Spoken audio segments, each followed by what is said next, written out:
Coffee with Chiros. We are your Chiros, Dr. Kelsie Hogenmiller and Dr. Michelle Anthony. We are here to educate you on things we've learned throughout our journeys as chiropractors, moms, and wives. So grab your favorite cup of coffee, click the subscribe button, and sit back with us on this journey with love and caffeine.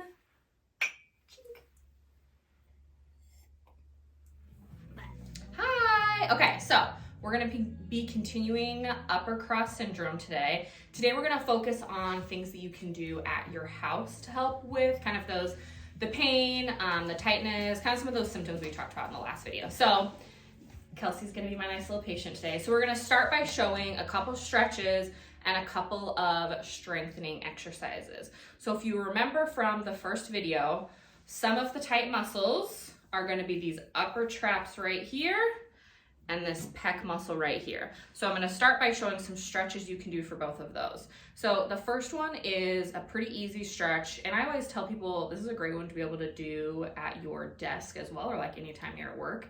So I'm going to have you take your left ear to your left shoulder, and then you're going to take this hand, place it right here on your head, and just kind of pull a little bit to exaggerate that stretch. And I always tell people you're really gonna feel, oh yeah, there you go, I'll move this out of the way. You're really gonna feel all along that upper trap. And then once you really feel that good stretch, you wanna hold it for about 20 to 30 seconds, and then you're just gonna switch sides. So then you would do right ear to right shoulder, same side, pulls to really stretch this upper trap. The other thing you wanna make sure when you're stretching is you're not hiking the shoulder up. You're really letting this relax down. Sometimes I tell people, she's sitting on a table, so it's a little bit harder, but to let that arm free fall so that you're really letting gravity help pull this arm down so that you're not tempted to kind of bring shoulder up for upper trap. Okay, so let's talk about pec. So I'm like standing right behind you. For pec stretches, one of my very favorite stretches to do is pec wall stretch. So another good stretch, like I said, is the pec wall stretch. This is really gonna help stretch those pec muscles in the front. So you're gonna have patient put elbow and hand on the doorway. I always tell patients, make sure elbow is flat on the doorway, hand is flat on the doorway, and then you're just gonna take a step forward into the doorway. Perfect. Yeah. And she's really gonna feel that stretch kind of in that left pec area. Again, once you feel that stretch, you want to hold for 20 to 30 seconds, and then she can essentially turn the other way in the doorway to do the other side. So I'll just show you mine. Yep, so make sure elbow is touching, hand is touching, and then straight step forward. Perfect. And that also, stay right there for me. So another good thing about this stretch is that not only is that stretching the pec muscle, but it's also helping put extension back into that mid-back area, which is something we were kind of talking about yesterday as well. Another good stretch that you can do is to stretch out your what we call SCM muscles. So they're these muscles that start in the back of the skull and they actually wrap around to the front, attaching to your collarbone in the front, okay? It's from that anterior head carriage. Something easy to do, like let's say we're gonna stretch out the right side of your neck. You're gonna take your left hand, you're gonna find that collarbone here. You're gonna start at the top of it and you're gonna pull it directly down. Okay, it doesn't have to be a huge amount of pressure, but just put some tension on it. You're gonna take your chin, you're gonna turn it to the left, and you're actually gonna look backwards, like you're looking at that far corner behind you. Myself personally, I feel it right here, which is... Yeah, I feel it like right away. Yeah. That's right where that SCM, so your SCM, like I said, it attaches to the back of your skull, and oh, look at that. You can see mine. It's just right there. Literally goes diagonally across to the front, attaching to the collarbone in the front. So same thing on the opposite side. Pull down, turn your head away, look up at the back corner, okay? All right, so then we'll go over a couple of strengthening exercises as well to work on some of the muscles we were talking about last time that are weak.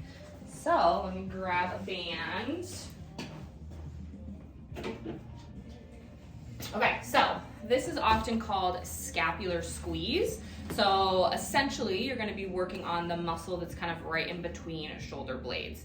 It's hard to, what? Do you want me to turn around? Not yet. Okay.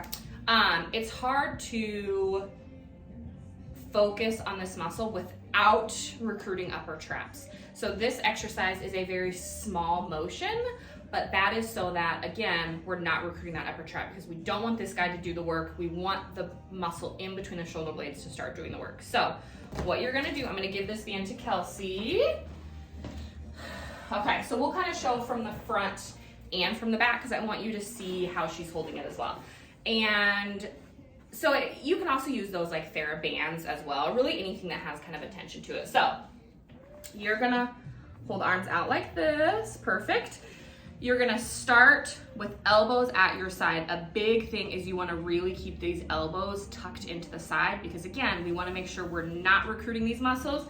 It's only these muscles back here. So whenever I'm going over this with patients, I always say to them, essentially what she's gonna be doing is pulling the band out like that. This is really hard. This band is hard. Yeah, I don't know what tension that one is, to be honest. Okay.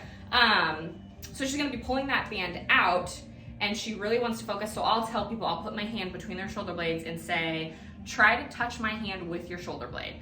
So she'll kind of, yep. And it, like I said, it's the smallest movement. Maybe you need to do this exercise. I do, but this one's really hard, okay? It's the smallest movement. I can feel it with my hand, but a lot of people will want to do a big movement. But the big thing is keep those elbows tucked and that you're focusing slowly on the muscles in shoulder blade area. So let's have you Flip around. Yeah, I guess turn all the way around because we'll show it from the back as well. Okay. All right, so again, right in this area is where we want to focus. And she's wearing a black shirt, so it's a little bit hard to tell, but like you can kind of see the outline of scapula. And again, hand kind of right here. Go ahead and do that movement for me. And really all you should be seeing move is shoulder blades, which she's doing a great job of, so. Yep, versus if you take that all the way out, you're really gonna start recruiting these muscles up here. So Gabby here is gonna be our patient today. The next exercise we're gonna go over is to activate your deep neck flexors, which was one of the muscles that are super weak in your neck versus the upper trap muscles. So we're gonna show you here on Gabby how to first do it. So first, Gabby, what I want you to do is bring your chin up to your chest. Okay, you see how she's doing that? Where do you feel that whenever you do that? In the back of my neck. In the back of your neck, okay. So those muscles are already super tight. We don't want her doing that. A lot of people do this whenever I ask them, first off, let me see you do this. So really how you need to do it, no one likes this, give yourself a double chin. Okay, now keep it like that. Bring your chin to your chest for me. Harder, isn't it? Mm-hmm. Where do you feel it whenever you do that? Like more like in the front. In the front. Exactly. When we were in school, the professor actually had me do this. And first time I did it exactly how Gabby did it. Second time he had me do it this way. I couldn't even get my head off the table. I was shaking so bad. So this is something that you're gonna want to strengthen in time, and that's gonna, again, help to get that chin back over the shoulders. Remember what we said earlier, get that ear canal over the spine, decreasing the amount of tension and pressure placed on your shoulders, essentially. Okay. So today we are actually going to go over workstation ergonomics. With those of you working from home, you don't have the best setup typically. So we're going to use the setup here that we have in the office. So right now, Michelle is a little too low in her seat because this is a very high counter. We do want you to have almost a 90-degree bend at the elbows and wrist just gently, if not elbows, just gently resting on the desk. I don't want the chair to be too low to where then I have to reach my she arms has up. To reach, Tighten. which is going to shorten this muscle, causing it to be very contracted. If she was high, if the chair was high, she's then going to do that whole slump forward then. Yep, just like that, exactly. Your keyboard needs to be directly in front of you. Again, that chair height is going to play a huge role in it because if you're too tall up, you're going to find yourself reaching really far forward, which is essentially leaning those shoulders again. If you're too low, your shoulder hiking your shoulders again. Computer screen needs to be eye level with you. So one big thing with workstations, so we use standing desks in our treatment rooms because, and I'm going to scoot this out. Yeah. because with this kind of higher, I'm not gonna be much in view, but you'll kind of see how different my arms are now that I'm standing. This is such a good height because I'm not having to bring my arms up and I'm not having to go down. So I've got that 90-degree angle. Mouse come closer to you. That's another thing. A lot of people with computers will also, they'll kind of rig up a system that works best for them in the space they're in. So, and I know my husband does this, he works from home, but a lot of people will essentially put books or something under desktop computers to help lift them up so that they can have more of that eye level view, so that again, they're not stooping or like reaching up like I was doing earlier. Someone too had brought up to me the sit to stand desk, like how long should I sit, how long should I stand? Rule of thumb for me is the transition's very good, but whenever you find yourself standing and you're doing a lot of the shifting of the weight back and forth, that's a no-no, that's a time to sit. However, be careful whenever you do sit that you're back to relatively the same position you ergonomically should be to begin with. Don't play around with it too much to where it's like, oh no, it's too low, my chair, my mouse is way over here, my phone's way over here. Bring those things more central to your body to prevent that winging, to prevent that elbow from constantly coming out. Again, that is just setting up the way for ribs to pop out easily. Yep. So another big thing with working at a desk, and I think Kelsie does this as well too with patients a lot, but there's actually an exercise called Brugger's. I don't know why they call it an exercise, but essentially it's a very good thing to help with what I call posture resetting. So we've kind of touched a little bit on the importance of proper posture and kind of, you know, trying to make sure you're not activating the upper traps, all of that kind of stuff. So what Brugger's does is it kind of helps walk you through that. And it's a great thing to do for people that work at a desk for a long time because it can help remind you, okay, recheck my posture, get myself back in proper alignment, and then go about your workday. So Brugger's is very easy, takes about 5 seconds. All you're gonna do is you want hands to be all the way down at your sides, looking forward, feet are flat on the ground. You're gonna take shoulders straight up to your ears. You're gonna take them straight back, and probably the most important step, those upper traps are gonna relax all the way down. A lot of people, when they think of good posture, they think of this. They arch that back, they throw those shoulders back, chest out, but because they're doing that, they're tightening these upper traps in order to hold this, and they'll say, you know, like, I just get tired holding the proper posture. So Brugger's really focuses on keeping that back neutral and walking you through these steps so that shoulders are back but upper traps are relaxed. So that's another big thing we go over a lot with patients for upper traps or for upper cross syndrome.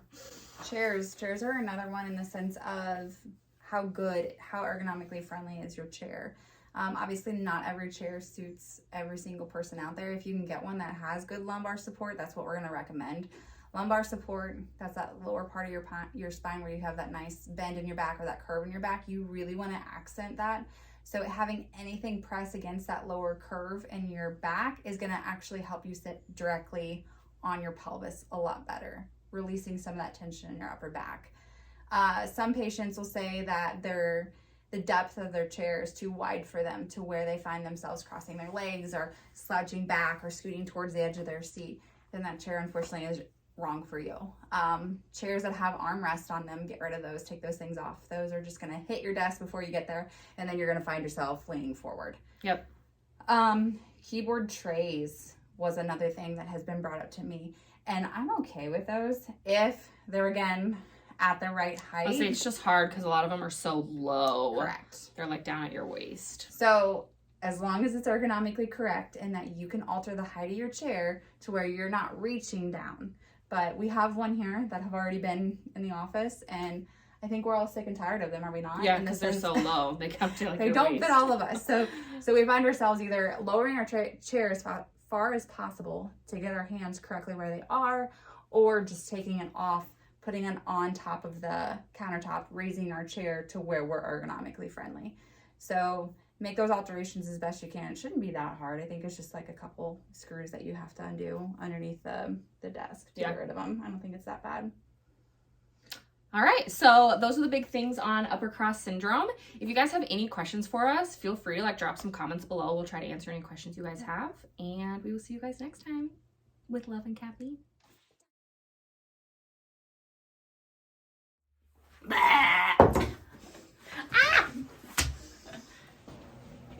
I need you. Gabriel? Pause this or stop this video and then we'll do another one Sure. of her because Yeah, that 'cause one's it's probably easier.